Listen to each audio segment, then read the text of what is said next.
ठळक बातम्या जाणून घेऊया. सिकलसेल अमोनिया विशेष मोहिमेअंतर्गत मंदाना परिसरातील हजारो नागरिकांची तपासणी.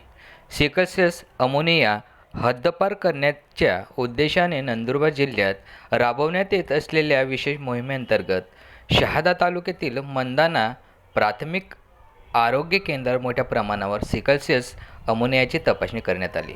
शहादा तळोदा मतदारसंघाचे आमदार राजेश पाडवी यांच्या सहकार्याने ही मोहीम यशस्वीपणे पार पाडली.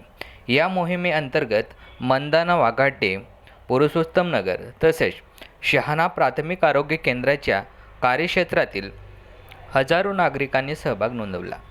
जिल्ह्यात 100% सिकलसेल तपासणी करून हा आजार हद्दपार करण्याच्या प्रशासनाचा संकल्प असून सिकलसेल हा गंभीर व महत्त्वाचा आजार असल्याने वेळेवर तपासणी व उपचार आवश्यक असल्याचे यावेळी सांगण्यात आले.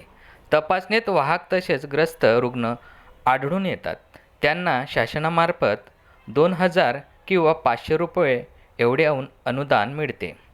तालुक्यात आतापर्यंत सुमारे 80,000 सिकलसेल तपासण्या करण्यात आल्या असून त्यामध्ये 334 रुग्ण आढळून आले आहेत.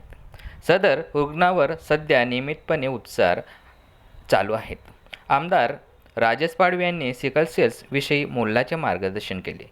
या दरम्यान मंदाना येथे मंजूर असलेले ग्रामीण रुग्णालय अनेक वर्षांपासून रखडले असल्याबाबत माजी उपसरपंच अनिल भांबरे यांनी लक्ष वेधले.